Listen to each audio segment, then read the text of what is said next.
Bueno, hola a todos, todas, todes. Estamos muy contentas de presentar hoy el libro recientemente publicado de nuestra querida Alicia Cosamé, El séptimo sueño, con estudios preliminares de Marianne Semilla Durán, acá presente, de la Universidad de Lyon, Erna Pfeiffer y Enrique Fofani de Universidad de La Plata y Universidad de Buenos Aires. Hoy nos acompañan para participar en la presentación los dos colegas recién mencionados, así que los dejo con ellos y después a festejar.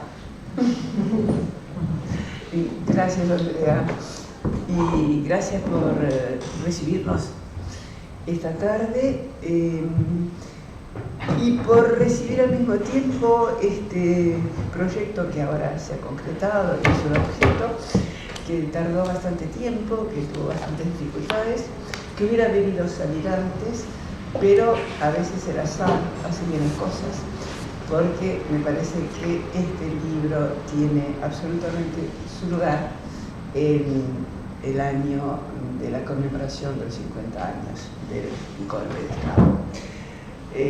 O sea que en el fondo es la primera vez que estoy contenta de que un proyecto se haya retrasado un poco.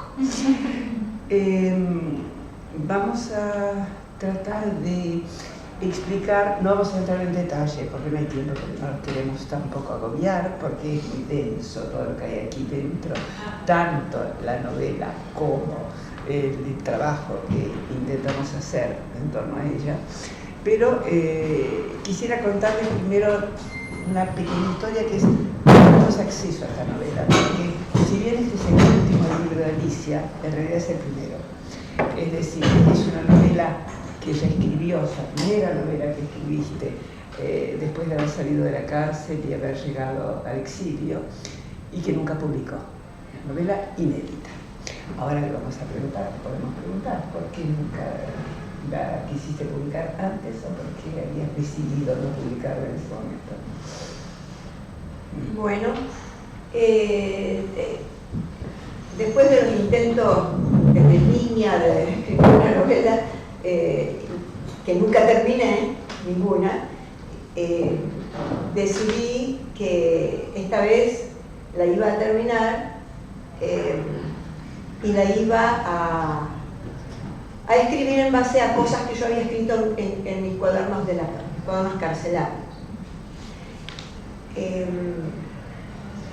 Cuando llegué al exilio en 1980, empecé con la idea, a esto hay que escribirlo, lo voy a escribir, y lo hice, ¿no es cierto? Pero después, consciente de que una primera novela en general nunca es el mejor producto de uno como escritor, decidí que la iba a dejar a un costado porque ya estaba en mi mente la próxima novela, que sí fue la que se publicó, ¿no es cierto?, etc. La primera novela publicada es otra. Había cosas que en un momento determinado la convirtieron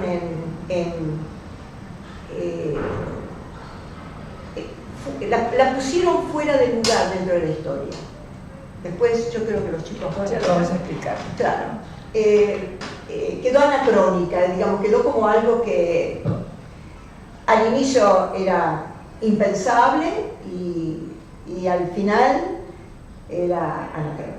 Ya habían pasado las cosas estas que me parecían impensables y bueno, entonces dije, ya está, esto queda a un costado. Un día en la vida probablemente yo no tenga una nueva idea aceptable en el futuro, voy a tomar esta novela y la voy a reescribir y la voy a convertir en algo que valga la pena. Eso nunca llegó, porque nunca dejé de tener ideas nuevas. Entonces, ¿no es cierto? Y entonces un día, nosotros nos conocemos desde hace mucho tiempo, yo he trabajado mucho sobre la obra de Alicia, y un día después de mucho tiempo me cuenta que tiene una novela inédita, que es su primera novela, en un cajón, lo que me pareció escandaloso. Entonces le dije que por favor me la dejara leer. No te resististe mucho, me la diste y evidentemente ella tenía razón en el sentido de que si la comparamos con la obra posterior, la novela es imperfecta, pero al mismo tiempo a mí me parecía una mina de oro a explotar en relación con el subtexto, si me permiten, que esa novela significaba con respecto al resto de la obra. Es decir, lo que nos permitiría rastrear si las especificidades muy precisas del estilo de Alicia, sus obsesiones y las recurrencias en ciertas temáticas, venían o no de allí, estaban ya o no en ese primer germen de novela que no se agotó, por suerte. Entonces, la cuestión es que ella aceptó que la publicáramos solo si hacíamos este encuadre teórico que hemos tratado de producir. Entonces les voy a describir muy rápidamente cómo está organizado el libro. La novela está en el centro, como merece la literatura. Está introducida por un estudio largo que hice yo, que es por un lado descriptivo y por otro tratando de tirar pistas de análisis para reunir el resto de la obra con este germen inicial, tratar de ver qué proyecciones, nada más que pistas, porque hacerlo en serio es un trabajo que llevaría un libro entero y que espero que muchos investigadores jóvenes, a mi edad, yo no lo voy a terminar, que muchos investigadores jóvenes se interesen en eso y sigan las pistas, porque hay trabajo para mucho tiempo en esa perspectiva. Entonces, bueno, nos pusimos de acuerdo, tomé contacto primero con Enrique porque yo sé lo que aprecia la obra de Alicia desde su óptica poética, pero también esta vez desde la óptica, ¿qué digo? Psicoanalítica, es decir, el análisis en profundidad de los sueños que están en la obra. Y después hay una participación de nuestra colega Erna Pfeiffer de la Universidad Austríaca, que ha sido traductora al alemán de la obra de Alicia y que hace un trabajo también un poco arqueológico, en el sentido de que ella ya mencionó que el antecedente directo de esta primera novela son los cuadernos de la cárcel, es decir, esa especie de diario de su experiencia carcelaria que está depositado en los archivos de la Universidad de Poitiers, que esperamos poder mostrarles pronto en versión libro-papel, en un año o dos, espero. Y hay en esos cuadernos de la cárcel, Alicia registra 6 sueños que fueron recurrentes, que ella tuvo durante el cautiverio y que fueron muy perturbadores de alguna manera. Y esos 6 sueños están incorporados a la novela, pero están renarrativizados y evidentemente un poco ficcionalizados y habiendo perfeccionado mucho la técnica y el manejo simbólico. Erna Pfeiffer hace entonces la comparación entre los cuadernos de la cárcel y la versión de los mismos sueños que da Alicia en la novela, y marcando entonces cuál es el trabajo de literaturización, me salió de una sola vez, que conduce a esta segunda versión. Entonces, la novela está organizada, 6 sueños que reescriben los sueños de la cárcel y que están dispuestos a lo largo de la novela, pero alternando con otros 2 planos o niveles que nosotros llamábamos de alguna manera encuadres. Uno es una serie de diálogos entre prisioneras que Alicia simula reproducir, porque textuales no son, pero uno al verlos tiene la impresión de que es un registro directo. Son perfectamente verosímiles, pero además hay como un aspecto, entre comillas, documental, porque da la impresión de que han sido registrados, no lo dice, esa es una expresión de lectura. Y el otro, y que me parece esencial, es ese plano por el cual Alicia había decidido que era imposible publicar la novela en su momento, porque sería el séptimo sueño, que no es un sueño onírico, sino que es un sueño del deseo de aquello que es irrealizable, porque es una confrontación, un diálogo, una especie de experiencia a la vez de búsqueda de la verdad y de búsqueda de lo que hay en el fondo del interlocutor, es decir, tratar de entenderlo y de que se decida a decir lo que no ha dicho.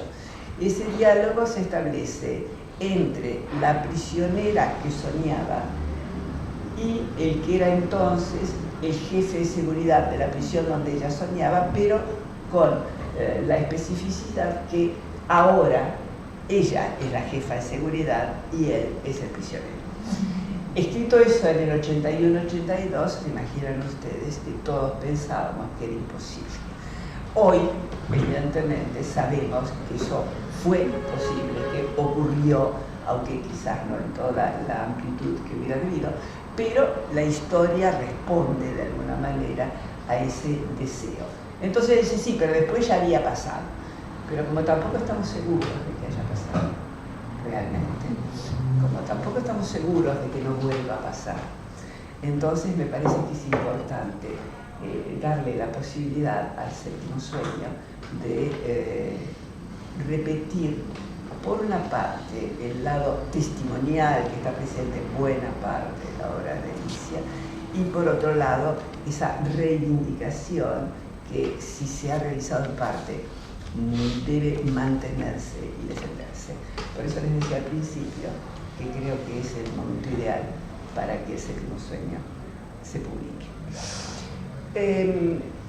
Evidentemente, esto plantea una serie de problemáticas que son muy interesantes y que Enrique desarrolla de una manera también en su artículo, en el sentido de que estamos frente a una especie de 1000 hojas de configuraciones de sentidos y de lecturas posibles. Que la lectura que ustedes van a hacer no es para nada la lectura que hubiera hecho alguien que hubiera leído el libro en aquel momento.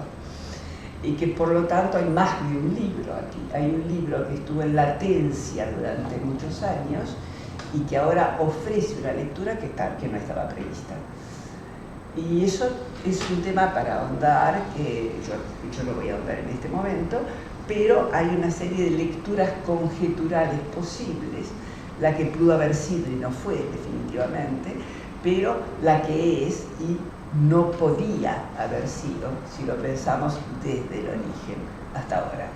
Y entonces todo eso da, como les decía antes, lugar a una enorme posibilidad de interpretaciones y de trabajo futuro para quienes quisieran emprender. Entonces, yo voy a leerles rápidamente, porque trato de condensar lo más posible, algunos fragmentos del trabajo, y después Enrique va a profundizar en la cuestión de los sueños y también en esta de las lecturas posibles que acabo de mencionar, y al final Alicia nos va a leer algunos fragmentos de la novela. Entonces, una de las características de la narrativa de Alicia Cosamé, que se verifica en todas sus novelas y en sus libros de poesía, es la complejidad de la estructura de cada una de esas obras y la importancia que en ese diseño cobran la fragmentación, la presencia de varios universos simultáneos o paralelos, la deconstrucción de las temporalidades. Y aquí tenemos un ejemplo, porque en el texto el tiempo de los sueños y el tiempo del diálogo entre las prisioneras es el mismo, más o menos, por lo menos el que abarca la prisión. Mientras que el tiempo del diálogo con el ex carcelero, que ahora está prisionero, es evidentemente un futuro con respecto a la escritura, es un pasado con respecto a la lectura que hoy podemos hacer. Decíamos, y la deconstrucción de las temporalidades. Y sabemos, a través de la abundante teoría, que no voy a recordar en este momento, que ese es una de las características de la literatura barroca. Y que efectivamente, si ya lo habremos dicho en anteriores textos, la literatura de Alicia es de una especial proximidad al barroco, tenemos que agregarle algo que también está presente en la totalidad de la obra, que es esa calidad de tensión permanente entre contrarios y la intensidad que de ello resulta. Esos elementos que ya habíamos verificado una y otra vez en la obra conocida están ya absolutamente presentes en esta primera novela. Esa especie de cruzamiento o plegamiento de distintos planos temporales y de temporalidades que pueden ser divergentes, convergentes o paralelas. El tiempo en que los sueños son soñados, decíamos recién, es el mismo globalmente, la época de la prisión, que el tiempo representado en los diálogos entre las compañeras.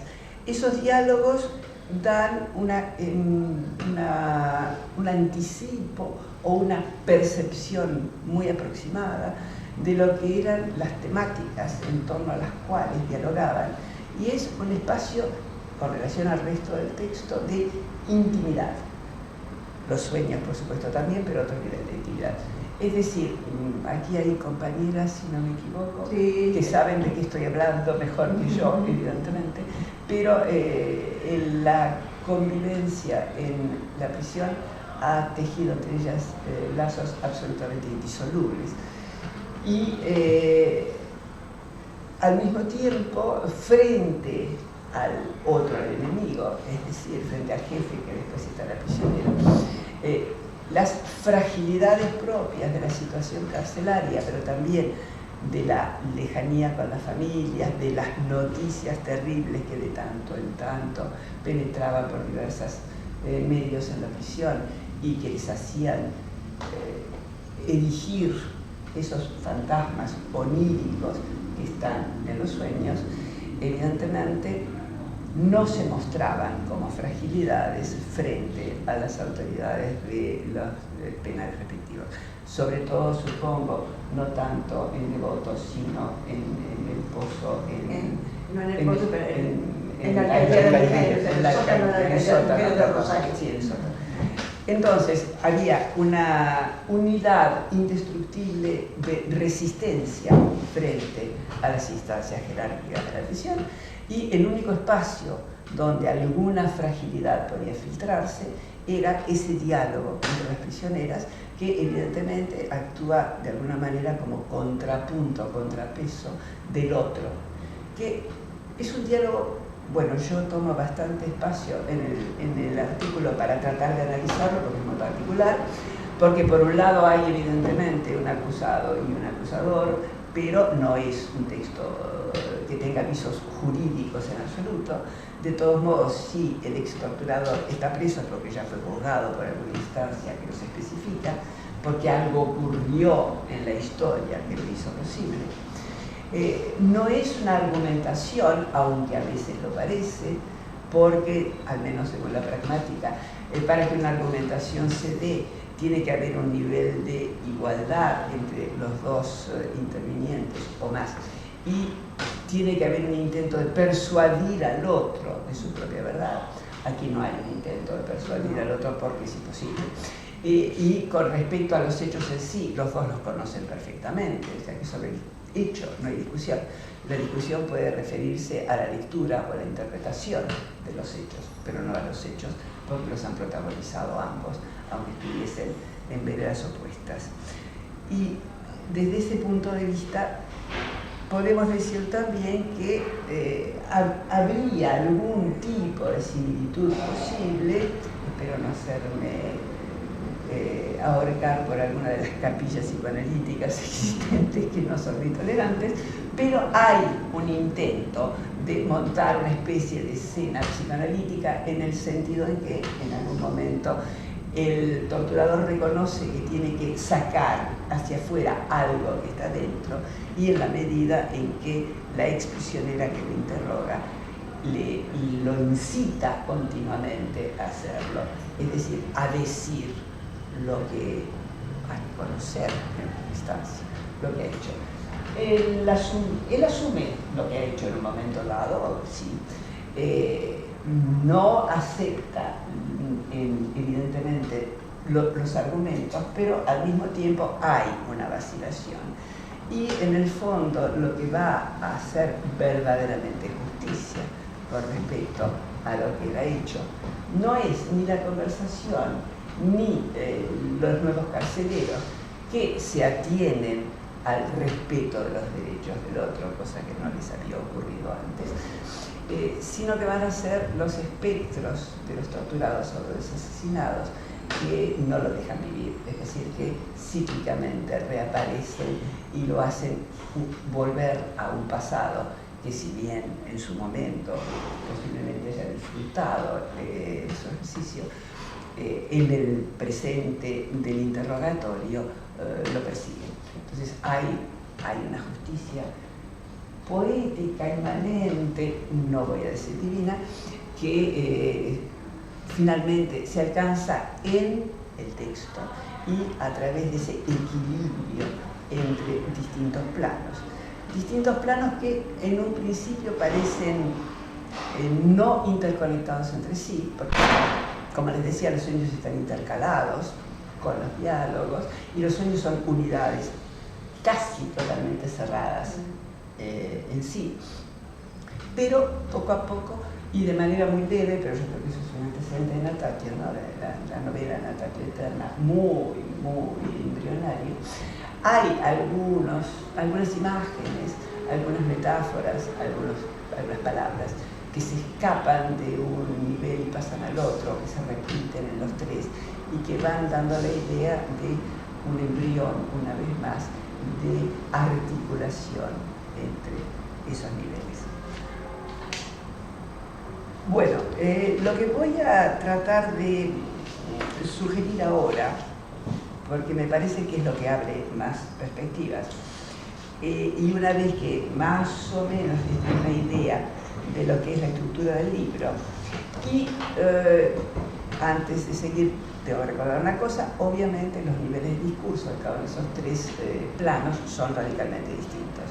El de los sueños es lógicamente onírico y simbólico, el de los diálogos entre las prisioneras es amistoso, solidario, horizontal, el de los diálogos con el ex carcelero evidentemente es jerárquico, porque ahora la autoridad, el poder, si ustedes quieren, lo ejerce la antigua víctima, pero al mismo tiempo hay momentos en los cuales tanto el uno como el otro, en el fragor de la discusión, retoman los roles anteriores. Es decir, hay un momento en que el torturador empieza a gritar, a insultar y a tratarla como la había tratado antes.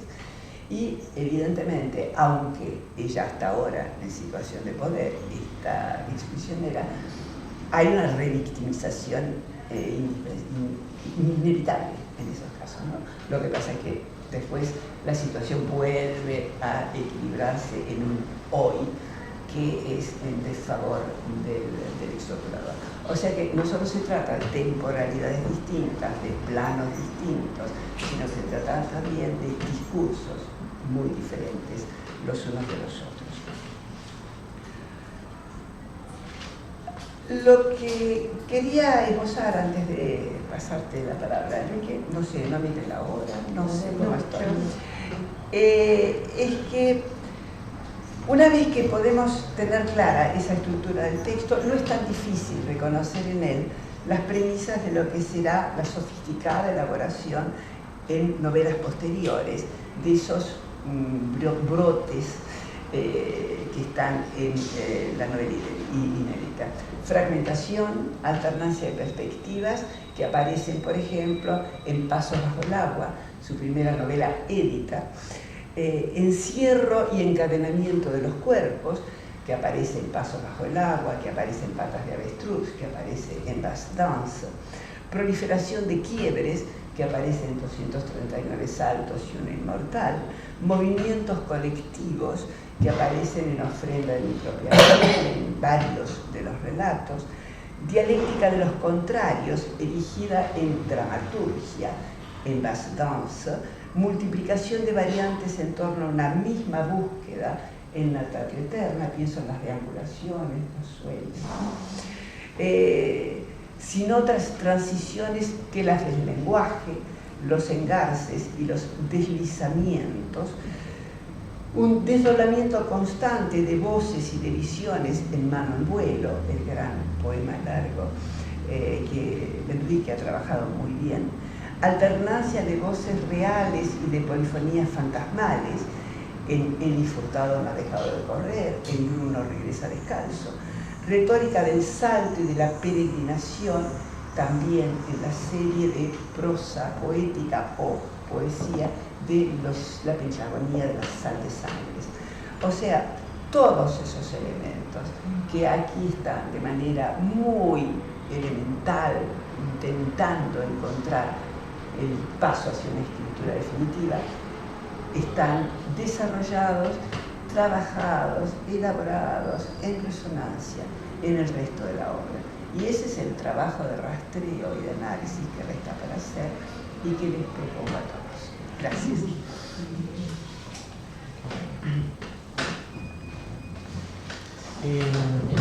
Yo titulé el trabajo que escribí, a mí la novela me capturó desde el principio. Voy a hablarles también de los efectos de lectura, ¿no? Por el título tan bermaniano, ¿no?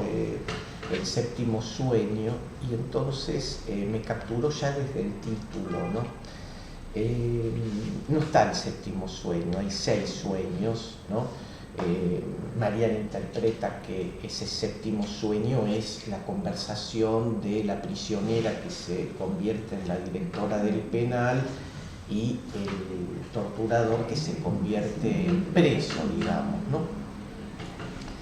Entonces digo, bueno, no adelanto la interpretación, pero le puse la hibernación de la novela porque fue una novela que estuvo 42 años, 44 ahora, ¿no? Porque se atrasó, y entonces me parecía que era la novela del no, es decir,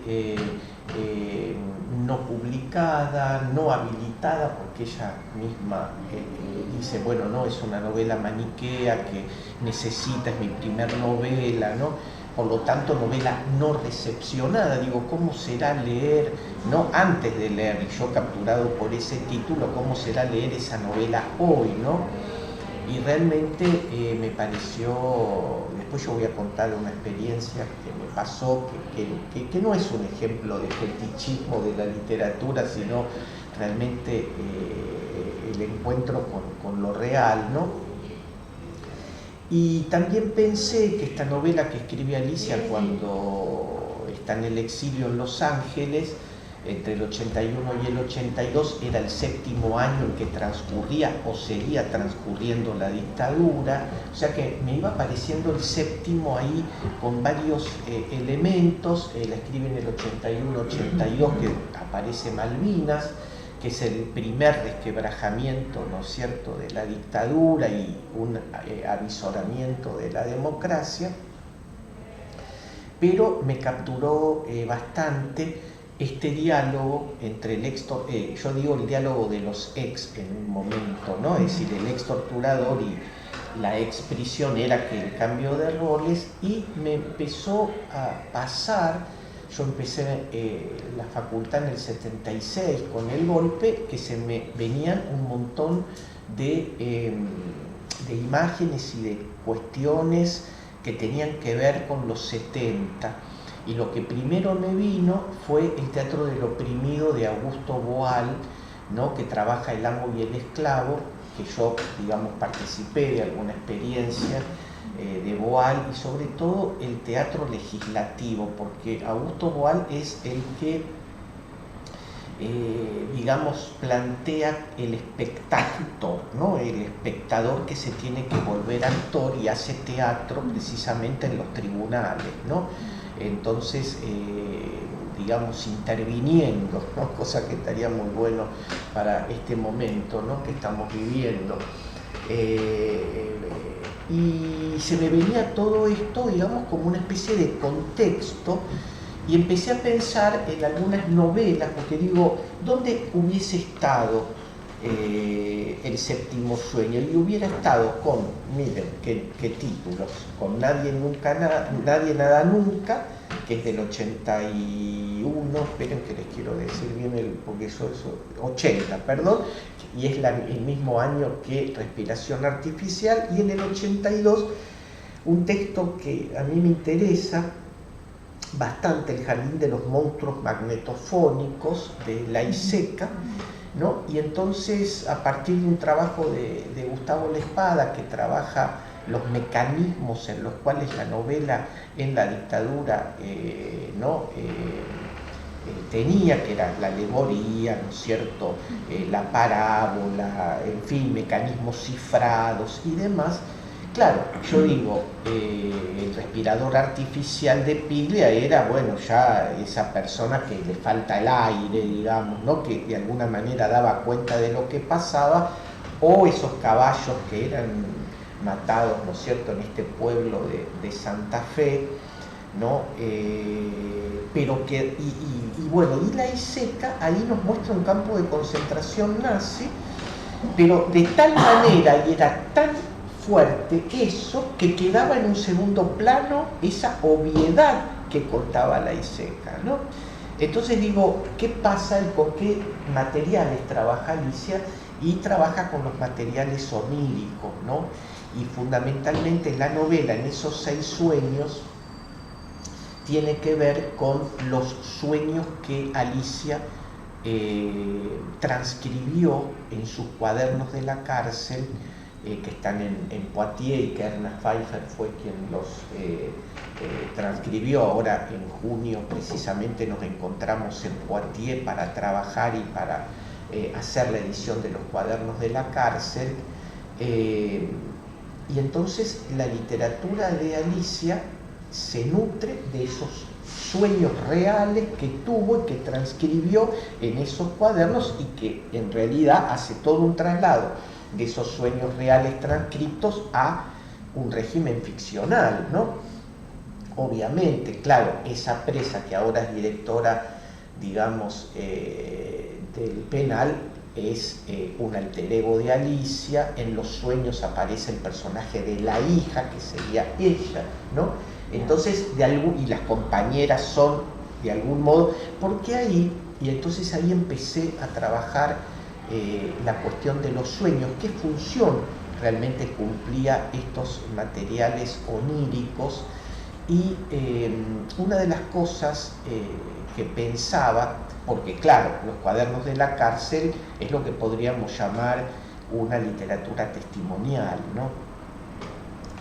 Entonces empecé a pensar qué pasaba con los sueños en relación con el testimonio, si los sueños también pueden dar testimonio, si esa captura del inconsciente, ¿no?, que aparece en el sueño con restos diurnos, ¿no? ¿Se acuerdan de la interpretación de los sueños de Freud? Si eso también formaba parte del testimonio de un sujeto, ¿no es cierto?, o de una sujeta, diría Tamara Kamensay. Y entonces empecé a pensar muy seriamente que los sueños de Alicia formaban parte de este mecanismo, digamos, histórico-contextual de los que escribían en esa época, incluso, sobre todo, cuando Freud plantea que es la censura, ¿no?, precisamente lo que habilita, ¿no es cierto?, la politicidad de los sueños, ¿no? Y los sueños con una relación muy fuerte con la política, siempre, eso lo sabemos desde la antigüedad, ¿no?, la politicidad de los sueños, ¿no?, leer los sueños, ¿no?, como una suerte de... Pero a mí me parece interesante ahí un texto como El sueño del Pongo, que, digamos, de Arguedas, que Alicia no lo había leído cuando trabajó, me había dicho, pero es precisamente esa relación patrón-pongo, patrón subalterno, que es lo que pasa ahí con el ex carcelero, es el carcelero encarcelado. Ahí trabajo un tópico que viene de la literatura latina, que es el mundus retrorsum, ¿no? Es decir, el mundo al revés o el mundo patas arriba, ¿no? Bueno, vienen muchas cosas, creo que estoy un poco desordenado, pero quien me dio la clave es una filósofa y una estudiosa del psicoanálisis que si no la han leído tienen que leerla, y que es Anne Dufour-Mantel, ¿no? La que escribió El elogio del riesgo, ¿no? No sé si saben la historia de esta filósofa francesa que escribió el libro y después murió salvando a la amiga de la sobrina en el mar para rescatarla. Es un ensayo descomunal, pero sobre todo un libro que escribió sobre los sueños, donde no trata solamente la cuestión psicoanalítica que está en el centro, sino también la cuestión filosófica. Y fue esta cita que les voy a leer el disparador para poder descifrar lo que realmente Alicia había querido hacer, ¿no? Dice Anne Dufour-Mantel: el sueño es pura inteligencia. La condición humana nos invita a dar hospitalidad a esta nueva relación con el mundo que viene dentro del sueño a nuestro encuentro. Nuestra tarea sería reconocer que no solo es la cifra secreta de nuestro deseo, sino que en inteligencia con lo real instruye nuestro ser en la noche de nuestra sensibilidad. Lo que el sueño puede hacer es inmenso: reparar, rememorar, profetizar, escuchar, poner en guardia, aterrorizar, apaciguar, revelar, liberar, y nos permite olvidar. Y a mí me parecía que ahí estaba condensado mucho de lo que intencionalmente Alicia quería hacer, ¿no? Sobre todo pensando, a mí se me vino otra imagen, que es la lectura que hace Sartre de Mallarmé, cuando Sartre, que digamos Mallarmé no era un poeta para Sartre, ¿no? Es decir, ¿no? Y cuando lo lee dice, evidentemente Sartre llevaba sus poemas en el portafolio porque creía que era una bomba y que iba a estallar en cualquier momento. Entonces, claro, Sartre ve en Mallarmé al rebelde revolucionario en ese poema que lleva en el portafolio cuando sale por la ciudad, ¿no? Entonces me parecía que esta novela era una novela bomba, ¿no? Que en cualquier momento explotaba, porque creo, digamos, Alicia podrá decir lo que tiene para decirlo, después los lectores decimos otras cosas. Me parece que esta novela era realmente muy explosiva, porque en realidad esa utopía de esa conversación que es maravillosa entre el ex carcelero y la ex presa, cambiando los roles, ¿no? Es en realidad, como muy bien dijo Marianne, es tratar de que en ese diálogo, ¿no? el ex torturador diga, confiese, ¿no? Y nunca, digamos, de alguna manera hay algo, ¿no? De ese orden, pero ahora voy a leer una cita, porque en ese diálogo, y acá viene la maravilla del arte, ¿no? Es decir, cómo el arte puede leer, escrita hace 40 años, leer este presente, ¿no? En ese momento, en ese diálogo, siempre se habla de dar vuelta a la tortilla, ¿no? Y yo creo que nosotros estamos sintiendo un poco eso en términos de la justicia, respecto de los derechos humanos, ¿no? Que se dio vuelta a la tortilla, en cualquier momento se da vuelta, ¿no? Es lo que ellos están hablando. Pero hay otra cita que me parece importante en este diálogo. Dice la expresa: entonces usted ya temía lo de ahora, el hecho de que la situación de poder se dé vuelta, ¿no? Eso lo digo entre paréntesis porque es nada más que entonces usted ya temía lo de ahora, el hecho de que se dé vuelta. Y entonces él responde: sin la certeza, pero algo me imaginaba.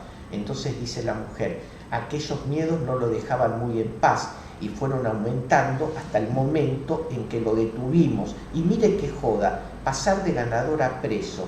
estaba totalmente segura de los cambios, ¿no? Le dice. Claro, esto en relación a los sueños, y ahí hago una distinción entre el ensueño o el sueño diurno, que Freud llama el sueño diurno, que es el Tagtraum, ¿no? Y el sueño, digamos, propiamente dicho, que es el Traum, ¿no es cierto? Entonces, mientras que los sueños, los 6 sueños de la novela, es el sueño, la conversación, yo la concibo como un Tagtraum, digamos, como una reverie, ¿no? Como una especie de sueño diurno en el que está en contacto con el fantasma, con la fantasía, digamos, ¿no? En sentido psicoanalítico, ¿no? Entonces, y la otra es esto que acá me parece que la novela nos habla en el presente, y esto es la maravilla, creo que del arte, ¿no? Que nos puede hablar desde aquella vez que la escribió, cuando estuvo en el exilio o recién llegaba al exilio después de la cárcel, y este momento. Dice el ex carcelero: es mentira que usted es la jefa de guardianes y que yo estoy en cana. ¡Qué joder! Es todo mentira. ¿Cómo puede ser verdad esta historia, ¿no? Y acá tengo que contarles algo que me pasó, ¿no? Y es que... Yo no lo sé, yo no, sí, ella lo sabe porque se lo conté. Leyendo, digo, bueno, se llama Ramírez, el ex torturador. Y yo creo que fue por rima que me acordé del señor Galíndez, ¿no? Ramírez Galíndez, de Pavlovsky, ¿no? Pero cuando releo, ¿no es cierto?, el señor Galíndez, digo, es Ramírez. Bueno, entonces nada, me parecía como que ahí estaba, ¿no? Porque en el diálogo aparece la cadena de órdenes, y bien que la expresa le dice, pero usted también daba órdenes, porque él lo que dice, yo recibía órdenes. Dice, no, pero usted también daba órdenes por esto y por lo otro, o sea que, digamos, le resquebraja ahí la coartada. Y entonces le comento a Alicia, y entonces Alicia me cuenta del juicio de el referente, el personaje que tuvo Alicia como referente para Ramírez, ¿no es cierto?, es el responsable del incendio que hubo en Devoto. Ustedes los que tienen la masacre, ustedes los que tienen mi edad se acordarán, yo me acuerdo porque lo miraba por televisión, donde todos los guardias dijeron que los colchones habían sido, ¿no es cierto?, en Devoto, incendiados por los presos, y era todo mentira, ¿no? Y entonces me dice Alicia, lo están enjuiciando, dice, lo podés ver, el juicio por ¿no?, a este señor, y este señor se llamaba Galíndez, ¿no? Entonces digo, bueno, decime cómo es, así que yo seguí el juicio de digamos, el referente que tuvo Alicia para configurar en la ficción al señor Ramírez, ¿no? Así que, digamos, Pavlovsky, no sé si habrá... Yo no sé por qué. No creo, porque aparte él estaba, digamos, no fue enjuiciado por los crímenes, sino por este hecho puntual. Sí. Fue tremendo verlo, ¿no? Porque lo vimos por YouTube, ¿no?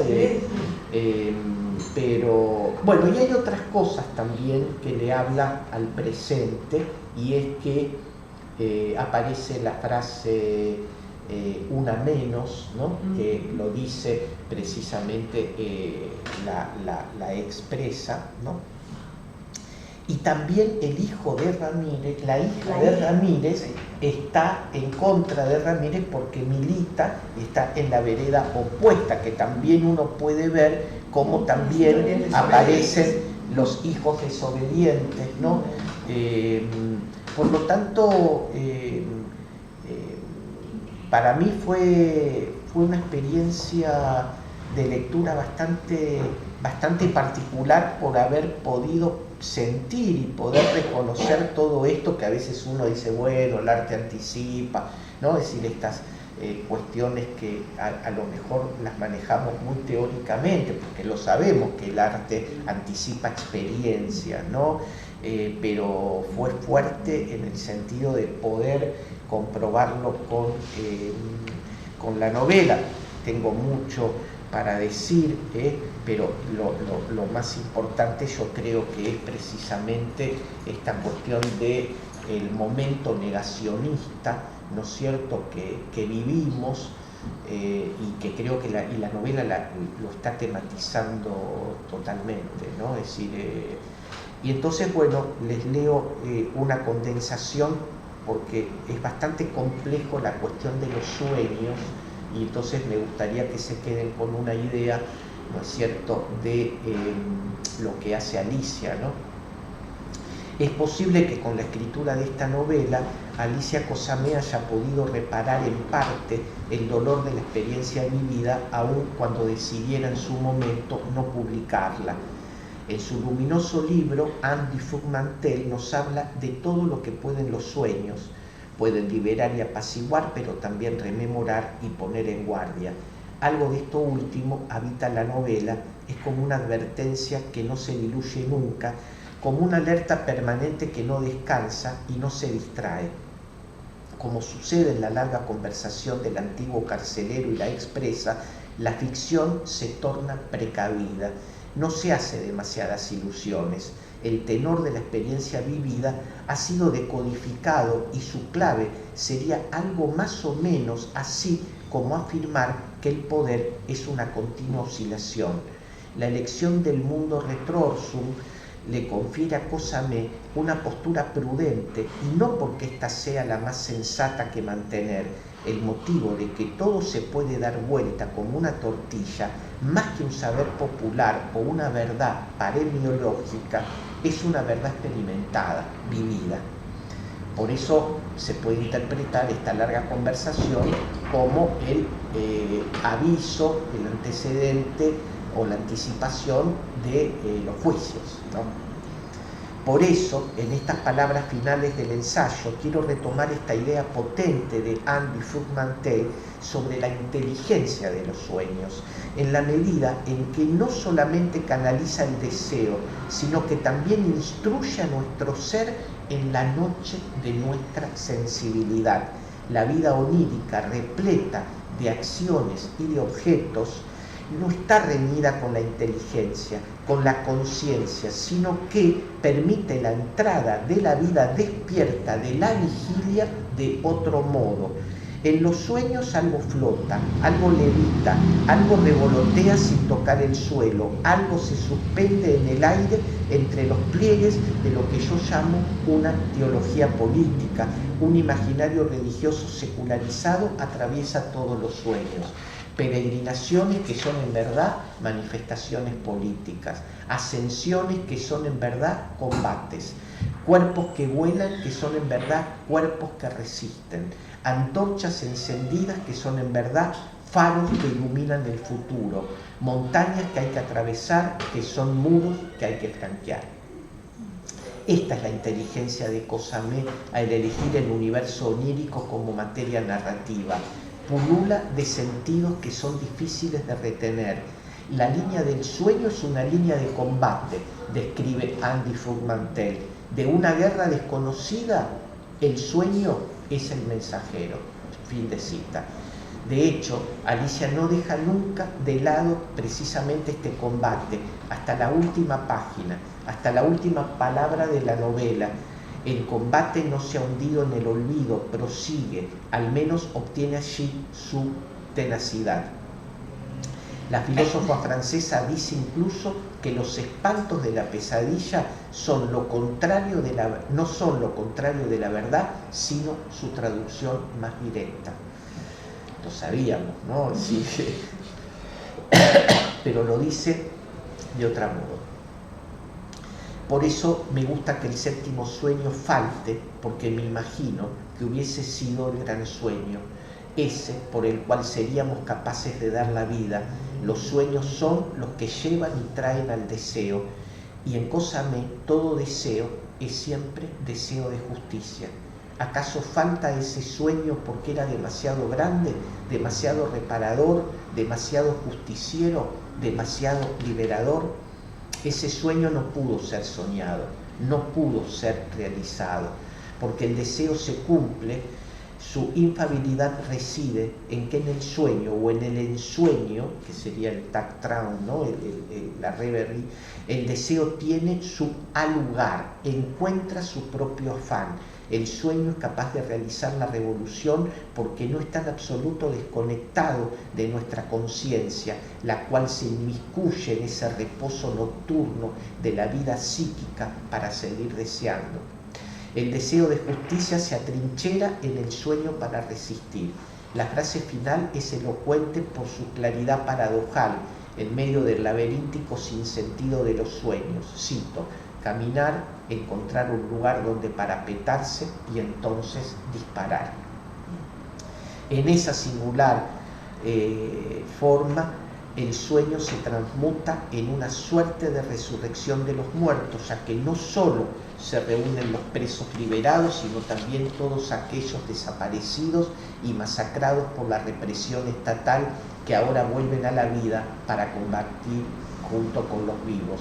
Esta es la revolución, la que no se distrae por nada del mundo de la liberación definitiva. Se pelea por última vez, siempre se pelea por última vez, siempre hay una última. Los sueños son también trincheras y batallas contra la injusticia. Sin embargo, después de este sueño, el sexto sueño, debía venir otro, según reza el título, con una inquietante enunciación. Debía venir el séptimo sueño, capaz de vehiculizar un deseo colectivo, pienso. El séptimo sueño bien pudo querer ser el gran sueño de la historia. Como quiera que sea, Cósame había escrito una novela que resultaba ser, como el poema de Mallarmé para Sartre, una bomba. Seguramente después de tantos años se encuentre hoy desactivada, y si no lo estuviera, el nuestro, el actual, parece no ser un tiempo en cuyo horizonte esté en vista la revolución, pero nunca se sabe. Parece que el séptimo sueño tiene todavía algo que decir y algo que anunciar a nuestra contemporaneidad. Gracias.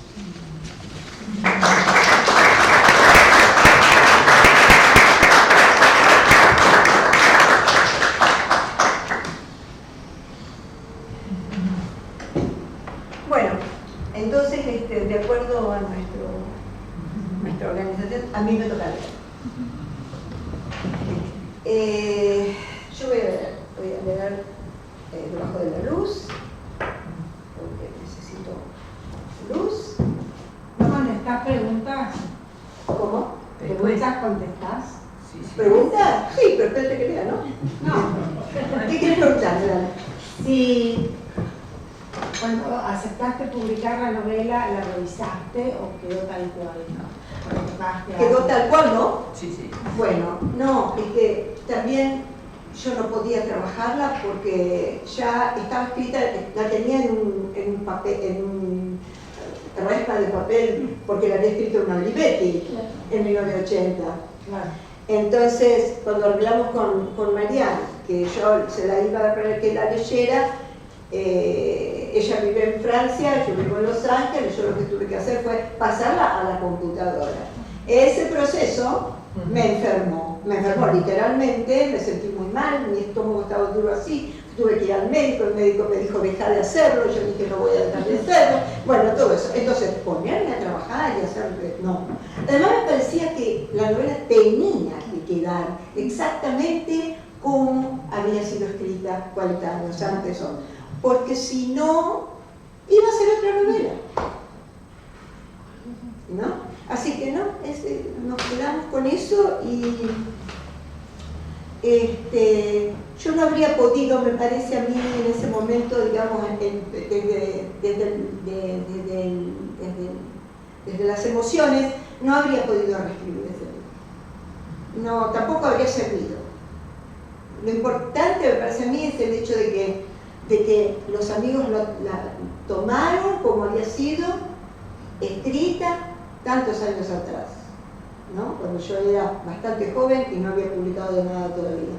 Eso es lo que a mí me parece lo mejor del asunto, que no hubo modificaciones, ¿no? Porque es igual, es como si fuera tomar un objeto viejo y ver a ver qué sirve de eso, ¿no? Y este es el trabajo que hicieron. Resulta que no parece tan viejo. No. Seguramente no. No. Ah, por el presente, viendo el presente. Digo, hola niña. Leo y después, si tenemos tiempo, hablamos. Yo no sé cuánto tiempo. Voy a tratar de no abundar. ¿Okay? Pero no aburrir. Entonces, ¿qué voy a leer? Voy a leer parte del diálogo entre la compañera expresa y las miro allá atrás a mis compañeras expresas que estuvieron en Devoto, ¿no es cierto? Y Galíndez, Horacio Martín Galíndez, que era el jefe de seguridad de la cárcel de Devoto cuando nosotros estábamos allí.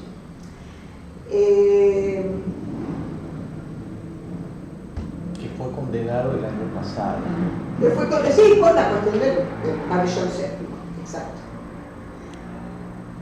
Bueno, una cosa que quiero mencionar también es que, contrariamente a lo que, por ejemplo, dicen los amigos acá, a mí ese título no me gusta, yo no lo puse. Yo no lo puse, lo puso un señor que en aquella época era pareja mía, y él decidió que, bueno, sí, tenía razón, está bien, él quería emular un poco a Bergman con el séptimo sello, a mí las confusiones no me gustan, ¿no es cierto?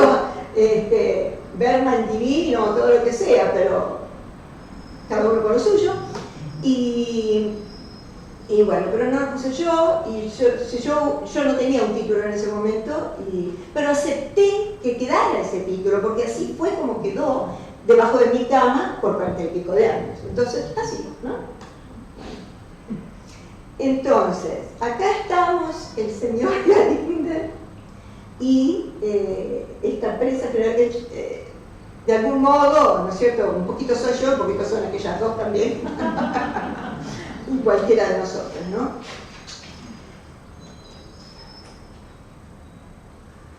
Empieza él. Estoy hablando en serio. Créame que estoy hablando en serio, señora. Ella. En este mismo pabellón estuvo por un tiempo una compañera mía que seguramente usted debe recordar. Era tirando a rubia, bastante gordita. Tenía muchos problemas de salud. Para que hablara, además de otros tantos métodos que usaron, estuvieron tirándola por una escalera durante días enteros, hasta que se cansaron. Estoy hablando acá de Liliana Teplinsky, de la Tepli. ¿Y habló? No. Y entonces le destrozaron la columna. Pasó años aquí adentro, mitad en los pabellones, mitad en el hospital. Pero además de eso tenía ya, de antes de la detención, un problema grave. Era un asunto de insuficiencia de potasio.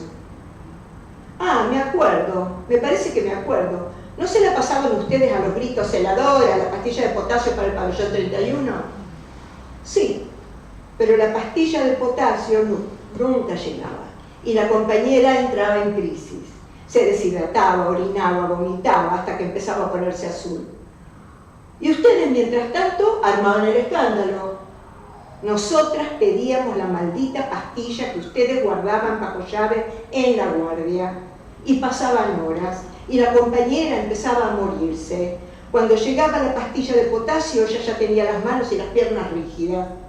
Hacía espasmos y llevaba horas sin poder hablar. Los labios negros, los dedos rígidos y azules. Me imagino. ¿Qué se va a imaginar? ¿Me quiere decir cuál era la satisfacción de ustedes al saber que la vida de un ser humano dependía de una pastilla que ustedes escondían irracionalmente, nada más que para que nos enloqueciéramos reclamándola? Eran excesos. ¿Excesos de quién? Del que daba las órdenes. Ese era usted, ¿ya se olvidó? Yo no daba las órdenes, a mí me imponían generalidades. Y usted disfrutaba con los detalles. Inventaba métodos, experimentaba, trabajaba y cumplía con creatividad, con reservas. ¿Cómo habrían sido los resultados? Imagínese si hubiera actuado con soltura. No mucho mejores, en el fondo yo me resistía. Claro, cuando empezó a sospechar que lo habían engañado, pobre. No, pero yo sabía que algo no era del todo como se hablaba.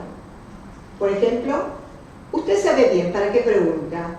Por ejemplo, era mentira que éramos unos asesinos a sueldos, era mentira que nos matábamos entre nosotros, era mentira que traficábamos drogas, que sin las drogas no éramos capaces de nada.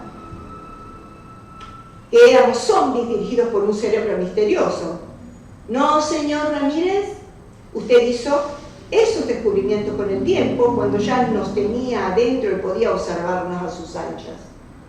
Antes, cuando todavía lo tenían engañado, pobre señor Ramírez, creyó que había que exterminarnos. No exagere. Usted no puede pensar que alguien lo va a creer.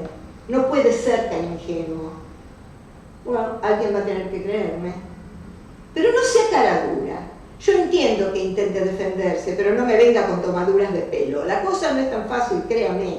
Yo estoy aquí delante suyo porque casi no puedo creer lo que veo. Usted preso, nada menos que usted, después de tantas idas y venidas. La ironía de tenerlo aquí adentro, donde estuve yo en la misma cucheta, no me cabe en la cabeza. Lo miro, lo escucho, y esto me resulta casi inverosímil. Eso es lo que pasa, no estoy aquí para creerle nada. Y menos lo que trata de decirme ahora. Usted defiéndase como quiera. Ese es su riesgo, la carta que se juega. Pero no pretenda que el juego suyo sea el de los otros. No estoy jugando. ¿Y qué está haciendo? Estoy tratando de hacerme entender. Esfuércese entonces, porque a este ritmo no hay caso. Por ejemplo, eso de la pastilla de potasio. ¿La pastilla de potasio qué? No se ponga en matona. No se imagina lo indignante que resulta. Bueno, está bien, entonces no se puede hablar. Hable, no va a servir de mucho, pero hable. Si no sirve, en fin, pero déjenme decirle esto. En una de esas después puedan comprender algo. No voy a hacerme ilusiones de que usted vaya a creer que estoy arrepentido de todo, porque sería ridículo. Pero hay cosas que siempre me costó llevar a cabo. Los calabozos de castigo, los chanchos, monstruosos. A veces se me repiten los gritos de las presas pidiendo agua, me llenan la cabeza, me derrotan. Ese coro como de ultratumba, usted sabe, o las fiestas, el año nuevo, esos budines de engrudo y azúcar que preparaban y comían con un deleite que a mí se me hacía macabro. El panorama de los pasillos con cientos de mujeres caminando durante la hora y media en la que yo hacía abrir los pabellones para que se entregaran esos regalitos.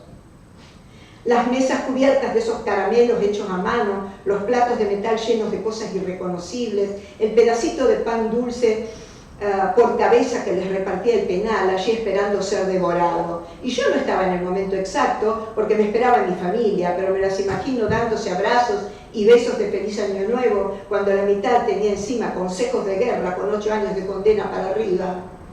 Las caras, ustedes no se veían las caras. ¿Por qué cree eso?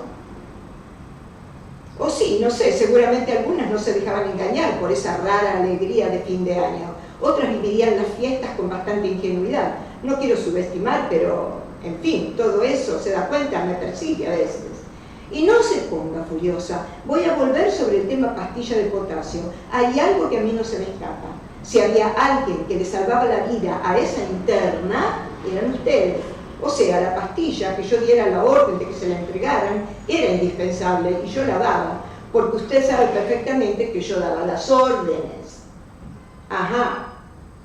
Y como esa orden y otras que seguramente usted recordará, recreos, más cigarrillos, visitas, en fin. No creo que se hayan olvidado de que yo daba esas órdenes. Y otras. Pero claro, la asistencia, la compañía de las demás tiene que haber influido para que la interna del potasio resistiera más tiempo, aunque sin la pastilla, igual que el informe para decidir algunas libertades. Ese era yo. Si yo daba a los militares un informe negativo, usted sabe. Y di muchos informes que fueron afortunados. O sea que lo que usted me está dando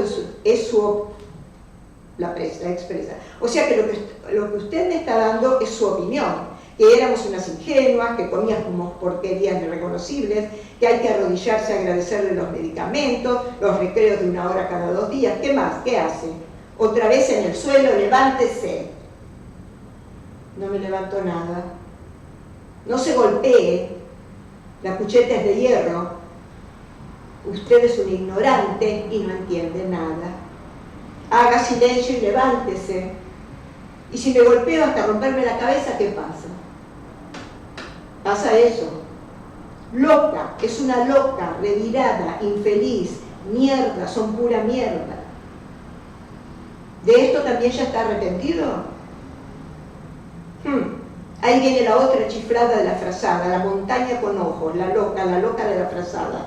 ¿Qué mierda quiere aquí, infeliz? Se retira, maldita hija de puta, córrase, no me pise, no me patee, imbécil, ya van a ver, el tiempo pasa y voy a salir de aquí, déjenme solo, ¿por qué se vienen todas juntas ahora? Baje la voz, le digo.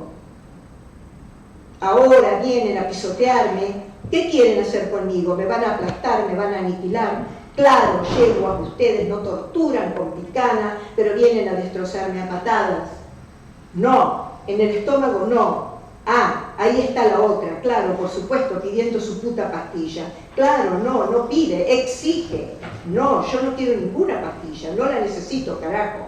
Métansela en el culo, dije que no quiero, no me la van a hacer tragar. Y menos esa bolsa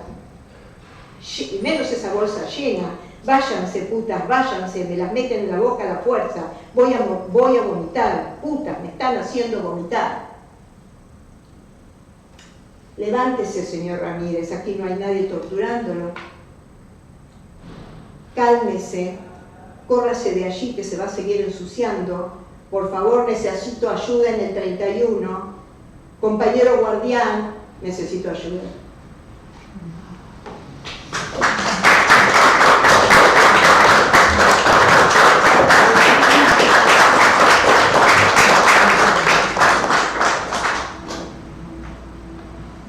Qué lástima que no lo pudimos meter en carne a nosotros. Pero bueno. Y ahora voy a leer algo de lo cual ellos mencionaron, que es el sexto sueño, que voy a leerlo porque es corto. Ese es realmente el final de la novela. Yo no me acuerdo mucho de todo lo que escribo. Para poder concentrarme en lo próximo, me olvido del anterior. Por eso a veces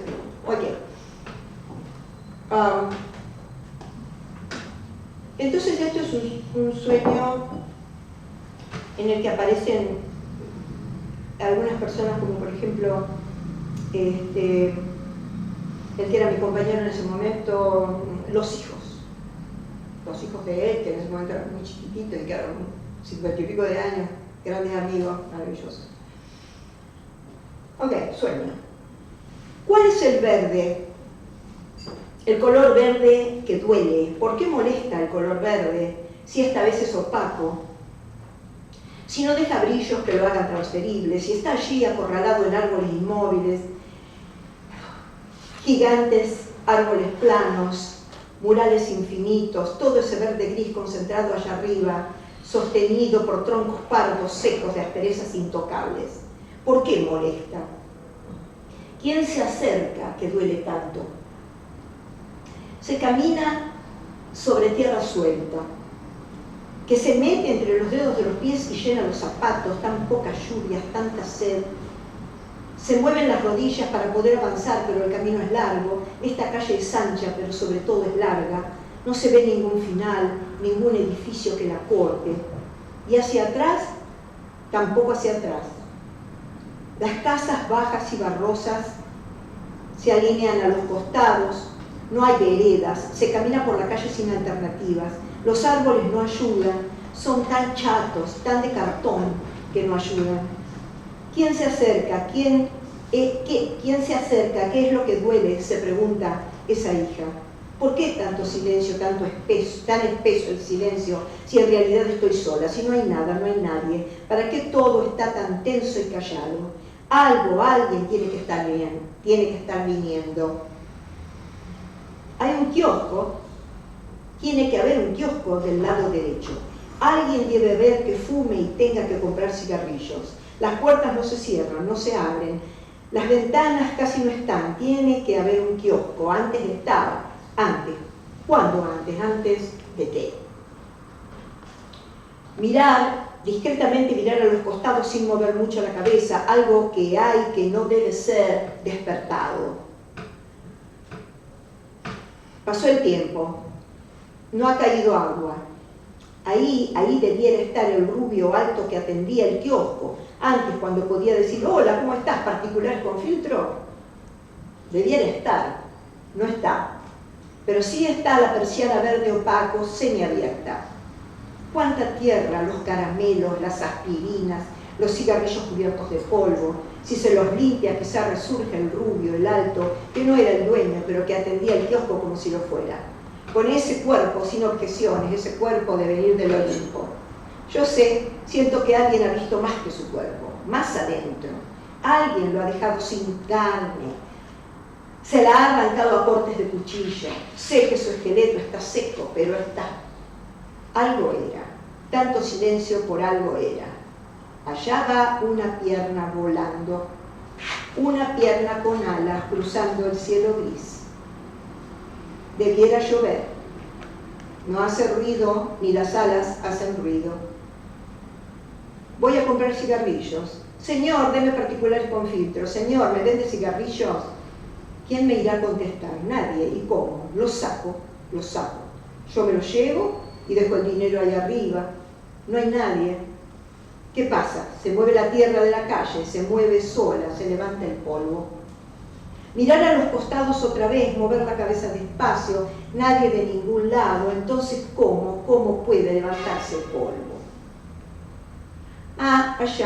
Allá como 20 cuadras, 2 puntos que empiezan a agrandarse, a crecer, a aclararse. 2 personas, 2 hombres. Ellos levantan la tierra, pero desde tanta distancia. ¿Será que se anuncian? Así deben anunciarse. Llegan, ahí llegan, ya están aquí. Están frente a mí, me reconocen, me miran, me clavan los ojos en la cara. Son hermosos, 2 hombres de una belleza nada tranquila. ¿Quiénes son? Yo también los conozco. Esos ojos color mostaza, esas narices sin excesos. ¿De dónde vienen? No hablan, están ahí mirándome. ¿Cómo les pregunto quiénes son? Observarles la piel oscura y empezar a recordar, de a poco. Segundo a segundo, empezar a entender. Alfredo y Ramiro, los hijos de Julián. Siempre callados, manejando la sorpresa, sonríen. Sí, somos nosotros, claro que somos nosotros. Vinimos al kiosco a comprar cigarrillos. Sabíamos que vos también. Las bocas quietas. Los años, cuántos años, no voy a calcularlos, no es necesario.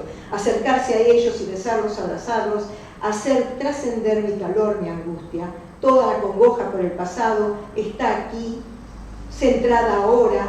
Todos los seres añorados y amados están haciéndose presentes, nos rodean, acuden a una cita sin recambios. El que no viene a la hora exacta, no hay cita de recambio, no se puede esperar.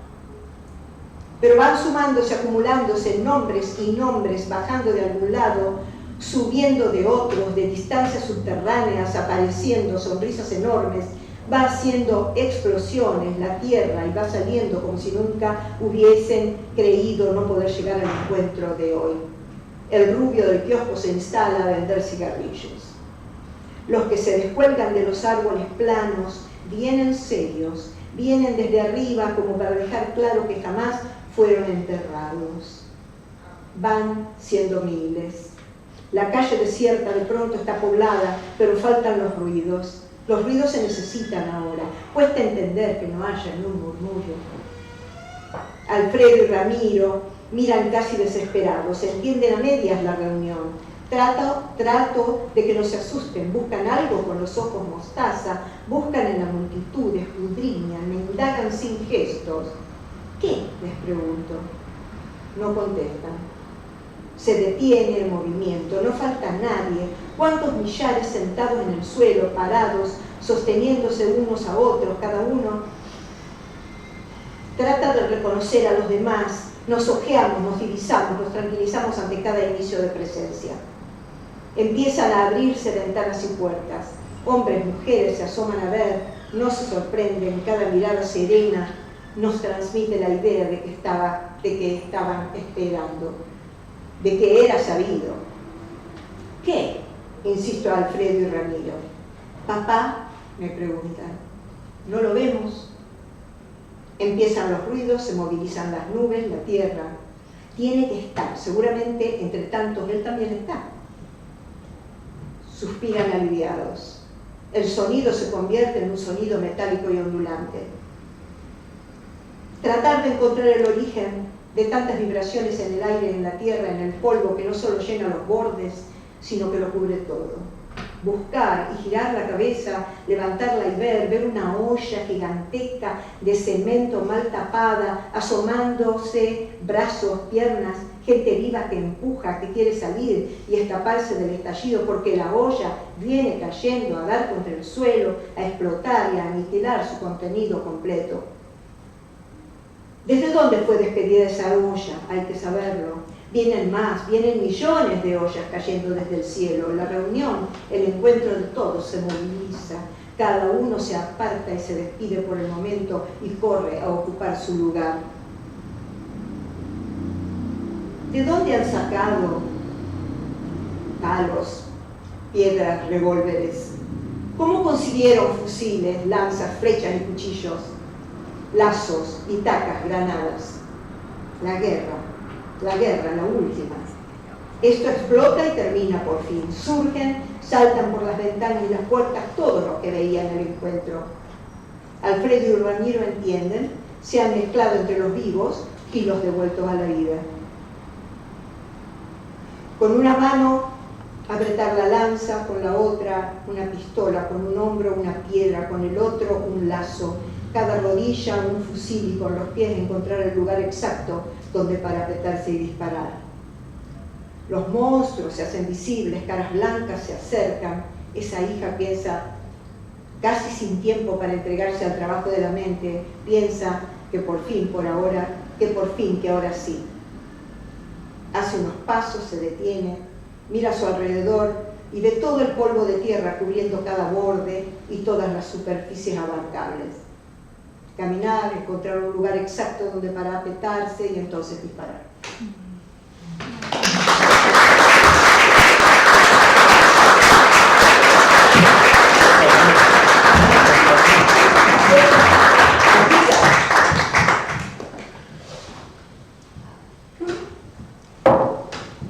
En ese momento un gran sueño.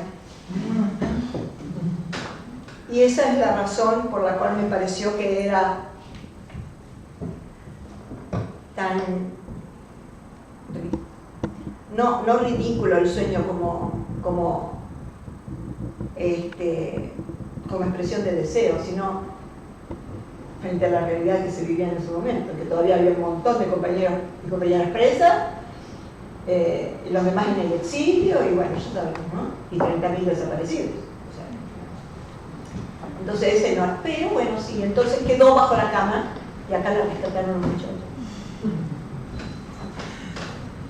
Si quieren podemos iniciar la conversación, supongo que algunas preguntas habrá.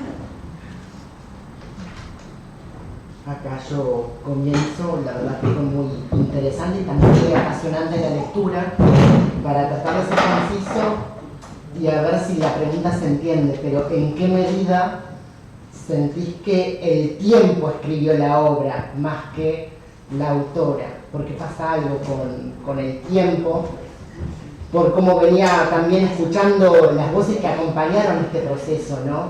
Y pensar más que en una no publicación por una falta, pensar en la obra como una sedimentación de procesos que quizás exceden la voluntad de la autora y que exceden incluso por ahí la voluntad de la crítica también, ¿no? ¿Por qué en este momento y no otro? Creo que hay circunstancias que exceden por ahí el propio deseo, sea de la crítica o sea de la autora. Entonces, ¿en qué medida vos como autora, y también extiendo la pregunta a la mesa, ¿no? ¿En qué medida sienten que el tiempo fue el que escribió la obra y en qué medida desean que el tiempo siga escribiéndola? Esa es la pregunta.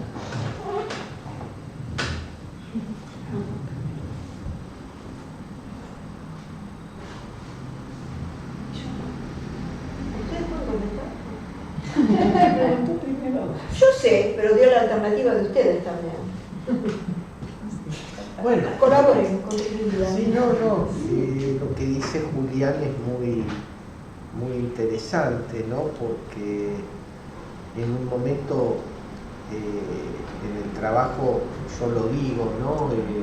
En el sentido que quizás era este el momento de la novela, ¿no? Y no el que tuvo que haber sido, digamos, ¿no? Por eso me parece que es una novela de anticipación, ¿no? Como dije, donde el azar juega ¿no? Tengo una cita de Blanchot formidable, que no sé si la voy a encontrar, que dice eso, ¿no? Que la cuento, más o menos, dice Blanchot, que a veces el escritor está escribiendo y encuentra un punto y lo deja para escribir otra cosa, que es casi lo que le pasó a Alicia, ¿no? Es decir, la dejó para escribir la novela que sigue y sin embargo después se puede rescatar eso que había quedado, ¿no? Un poco ahí está, digamos, el azar de la escritura, digo, ¿no? Por eso bien Marian dijo hoy que haber salido por el retraso que hubo, ¿no? Que tendría que haber salido hace 2 años, que haya salido justo en este año, es también significativo porque queda precisamente bastante determinada por la cuestión de la dictadura. Hace 2 años de la misma manera hubiera quedado, digo, pero ¿no? Me parece como que se vuelve como más explícito todo, ¿no? Sí. Sí, yo estoy de acuerdo en parte con lo que decías, porque, bueno, no lo leí porque ya era largo. Yo había diferenciado 5 textos distintos en esta especie de escalonamiento. No voy a leer el detalle, pero te voy a leer 2. Hay un texto utópico conjetural, exclusivamente ficcional, el diálogo con el jefe de la guardia, pero en el cual los ecos del testimonio se cuelan sin filtro a través de la evocación de las torturas y los muertos. Y es allí, en ese espacio en el que lo real en la ficción parece imponerse, donde lo onírico muta en visión, donde los fantasmas entrevistos en los sueños cobran realidad para uno de los interlocutores, y donde la victoria de los militantes aparece en todo su esplendor y contundencia, tal como la habían soñado.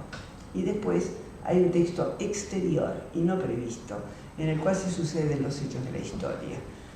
Y ahí los enumero. Texto que nunca hubiésemos podido aprehender como tal si la novela hubiese sido publicada en el momento de su escritura, pero que ahora se inscribe como una pura evidencia y confiere paradójicamente a la escritura una dimensión incoativa, profética.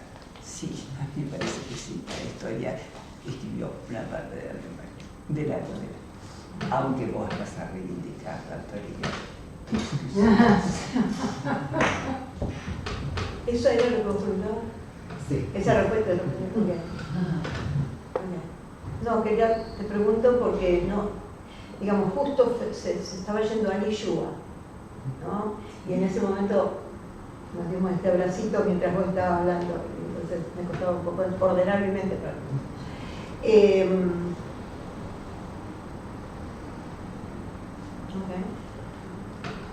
¿Estás satisfecho con la respuesta? ¿Vos qué pensás? Yo pienso que cualquier novela que, no sé, cualquiera que tenga, digamos, implicaciones históricas, por decirlo de alguna manera, va a seguir creciendo con el tiempo. Va a seguir, se reproduce con el tiempo. Como esas todas, como todas esta. O sea, yo no tenía intención de publicarlo, así que no pensé mucho en esto, en realidad.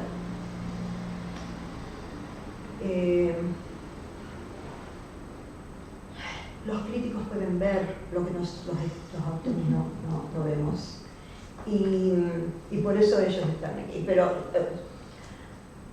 yo simplemente dije, no, esto no va, y si no hubiera sido por esa conversación que tuvimos con Marianne, seguiría en su lugar la novela, que era el que yo le había dado.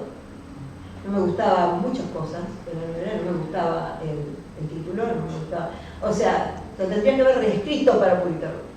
El título es hermoso. Bueno. Misterioso. Esos títulos a mí así con el él no me gusta, con artículos, con qué sé yo. No, bueno, yo tengo otro estilo, ¿no? Entonces, qué sé yo. Pero bueno, no importa, pero quiero decir, para mí es una especie de objeto esta novela, antiguo, que puede tener, digamos, un espacio en el presente dadas las circunstancias. Y bueno, y la otra parte no es la mía, la otra parte es la de ellos, lo de sacar de acá lo que pueda ser sacado.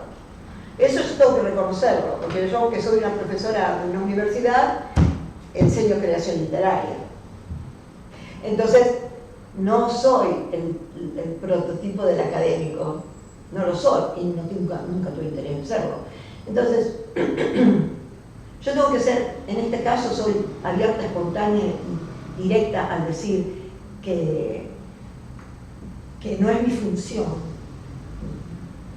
¿Me entendés? Decir eso. Creo que es la función del académico, que sabe lo que están diciendo. No, hay algo, no, vos también sabés. De hecho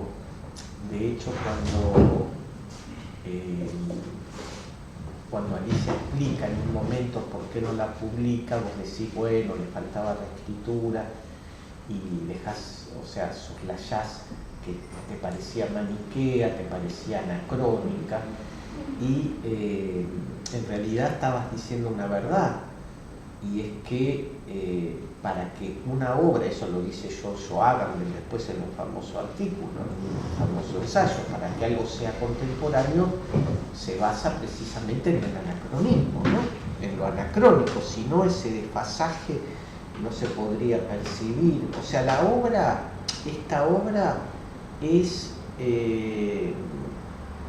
como el ejemplo de la fuerza que tienen los referentes en una literatura, porque de pronto rescatarla, leerla 40 años después y que todavía nos siga hablando, está hablando precisamente de la fuerza que tienen los referentes. O sea, los referentes pueden seguir hablando, y es anacrónico, sí, pero precisamente porque es anacrónico se vuelve contemporáneo, porque está ese distanciamiento, ¿no?, del que habla Agamben, que es el que articula de alguna manera la percepción del presente, ¿no?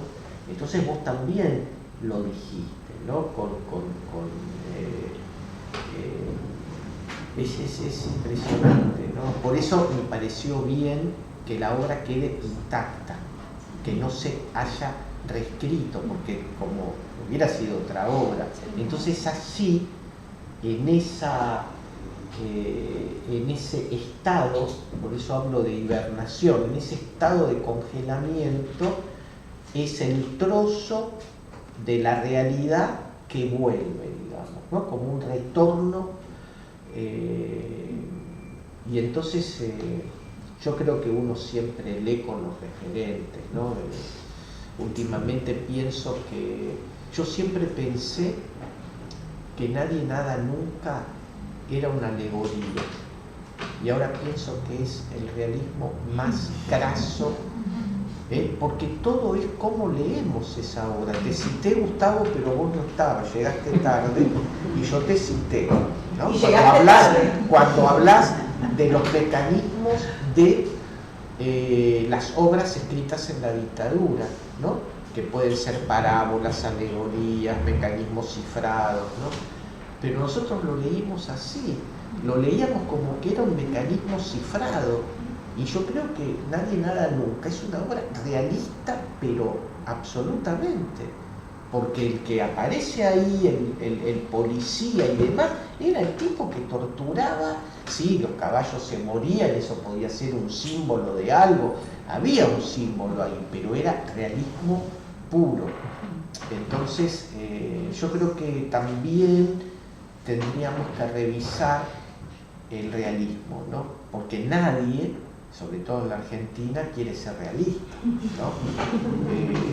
¿no? En Latinoamérica no pasa tanto, en otros países, ¿eh? En otros países no tienen tanto prurito, no tienen tanto problema, pero los cineastas argentinos tampoco, pero los escritores argentinos sí, tienen serios problemas con el realismo, ¿no? Y entonces ahora lo estoy viendo de otra manera, ahora estoy viendo cómo lo real aparece, ¿no?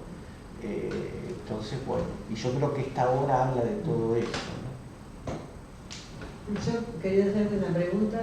¿No te parece que después de haber escrito el último tomo de Sal de Sangre en Sangre, te habilitó, digamos, o te dio como un espacio como para publicar algo que había sucedido, que habías escrito anteriormente a lo que de alguna manera aparece en ese último tomo?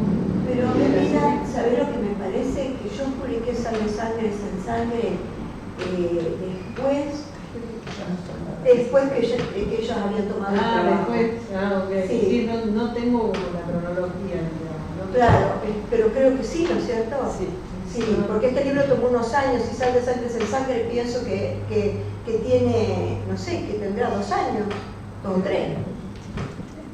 Sí, pero yo quiero defender lo que dice Lila. Sí. Hay una verdad. Que me parece que hay como algo que está relacionado Sí. entre ese último tomo y esto. Totalmente. que sale. ¿Sabes Sí. cuál es? Que ahí en ese Sal de Sangre en Sangre es el asesinato por la AAA, por la patota de Feser, de un médico rosarino, y esta novela engancha meses después, si uno digamos, Un médico reconstruye. que era mi tío. El tío de ella, que era médico y que rescataba, ¿no? Una obra increíble porque rescataba a los torturados mal para salvarles la vida o para acompañarlos ¿no? Poniendo, o sea, a veces en algunos militantes los internaba en algún hospital para resguardarlo, pero cronológicamente Lila es así, es ese libro dedicado al tío de Alicia que mata a la AAA,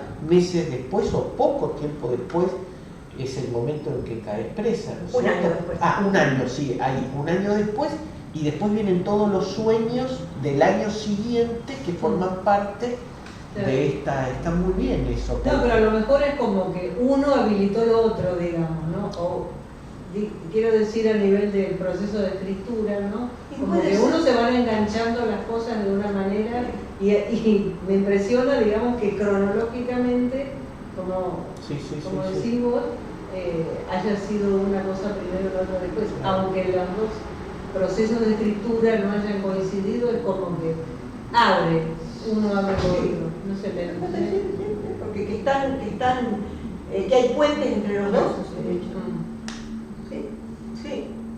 Sí, me parece que lo que dice Lila es algo muy fuerte, que es la verdad de la literatura, ¿no? Que no necesariamente lo corrobora la cronología, pero hay una verdad ahí que se juega en otros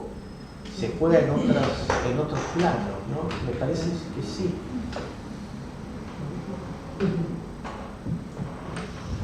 Creo que, perdón, yo no leí la novela, pero hay una cosa que vos dijiste que es el tema de la época del negacionismo que se está viviendo. Entonces yo creo que ese elemento, que bueno, precisaste muy bien, es también un elemento que presentiza a la a la novela, ¿no? Que hace contemporánea.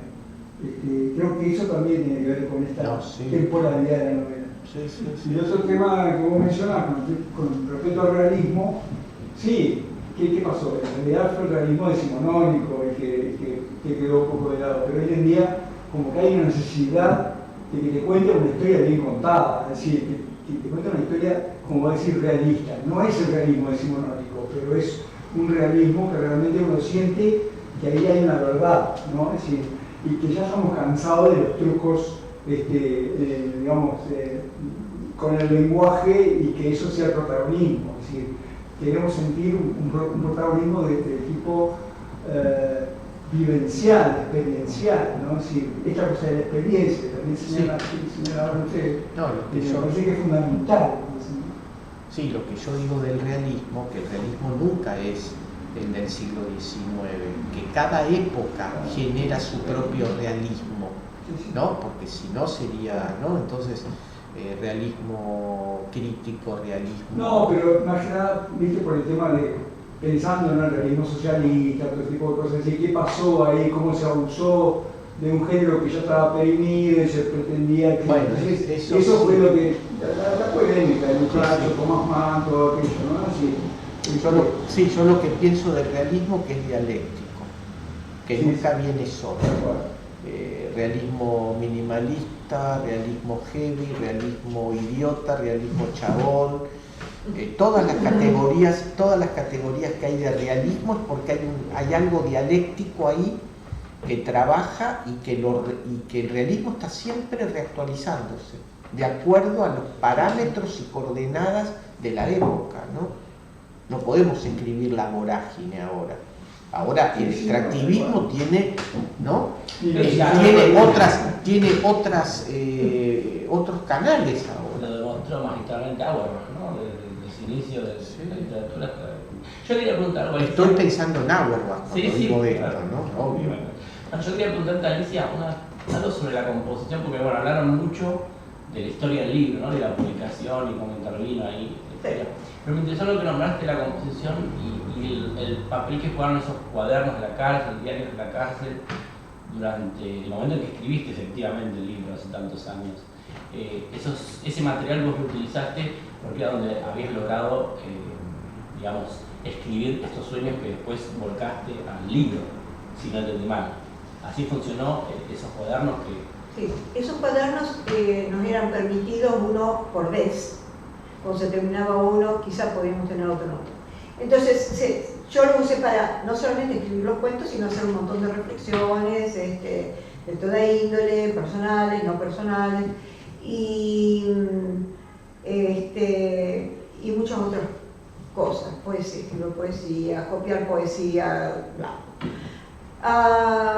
Pero en el momento en que yo me concentro en recuperar esos 6 sueños que tuve, que me estaban molestando mucho adentro, porque parte de esos sueños fueron soñados tiempo atrás, cuando yo estaba en el sótano de la Jefatura de Policía de Rosario, que fue donde yo caí, ¿no? Y ahora estaba en Devoto, podía leer el cuaderno, estaba en Devoto. La transcripción de sus sueños, ese rescate, fue de una enorme intensidad emocional, ¿no es cierto? Una cosa muy llena de fantasmas realmente, muy llena de...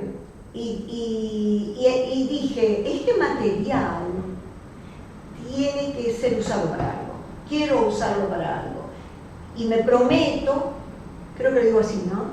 En los cuadernos, me prometo usarlos para escribir la primera novela que voy a terminar, ni bien pueda y tenga, ni bien salga en libertad y pueda. En ese momento no tenía idea cuándo iba a salir en libertad.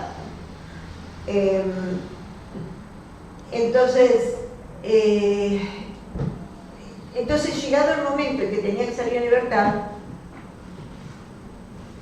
y cuando en realidad yo jamás me había, desde muy chiquitita, de muy pocos años, me había separado de ninguna de las pequeñas cosas que yo había escrito o gran cantidad de cuadernos en los que había escrito cosas todos los días, de chiquita, poemas, qué sé yo, no me había separado nunca de nada de eso. obviamente no podía separarme de estos cuadernos. O sea, en ese momento estaba absolutamente prohibido llevarse los cuadernos a salir del colegio. Prohibido. Entonces yo tenía unas pocas posibilidades. Una era hacer lo que hice, que fue en un bolso, hecho con, no sé si algún jean o un pantalón del uniforme carcelario, lo armamos con otras compañeras, todas teníamos el bolso de la libertad, con doble fondo, con doble paredes, ¿no es cierto? Los metí, los cosí alrededor para que no se movieran, porque sabíamos que íbamos a ser requisadas completamente y que no se podía sacar cuadernos y que entonces yo los iba a perder. Pero yo no estaba dispuesta a perderlos. Yo sabía que corría un enorme riesgo. Lo que quiero decir es que hasta tal punto estaba convencida de que yo necesitaba esos sueños, ¿no?, para el proceso de escritura. Entonces, bueno, fue una especie de odisea, hice una trampa, salí corriendo, logré entrar al colectivo de los militares que nos llevaban a Rosario, a unas como 30 compañeras, y me salvé de nada, porque me escondí en un baño, porque un desastre podría haber salido muy mal. Todo por los cuadernos. Todo por los cuadernos. O sea que eso ya estaba ahí en germen, un sueño más, que era el séptimo sueño, era también ese libro futuro. Sí. Qué bueno. Claro, ¿no? O sea, todo por los cuadernos. Yo me moría si yo dejaba los cuadernos en manos de una compañera en la cárcel, cuando salgan, se iban a perder porque iba a venir una requisa y se los iba a llevar. Claro. Entonces iba yo a quedar sin los cuadernos. Entonces yo dije, bueno, o los cuadernos se salvan conmigo, o yo no me salvo junto con los cuadernos. Podría haber pasado cualquier cosa, realmente cualquier cosa. Entonces, todo esto que te estoy diciendo es parte de esa tremenda necesidad de procrear, digamos, usando todo eso y usando la historia y usando la poesía también.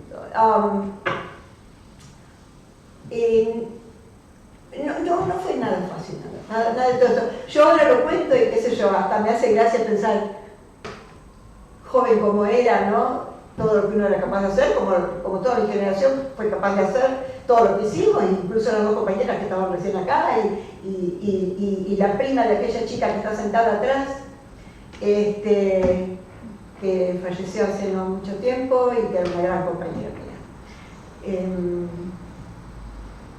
Entonces,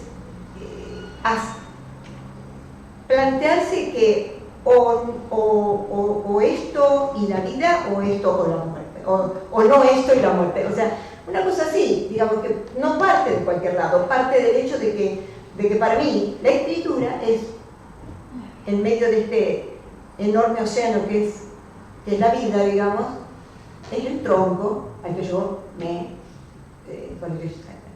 agarro, me sostengo de allí, y no hay manera de que yo pueda dejar eso, porque además empecé la vida así, con los pequeños poemitas a los 3 años, ¿no? O sea, entonces el proceso ese de escritura de esta novela es un proceso de carne y hueso,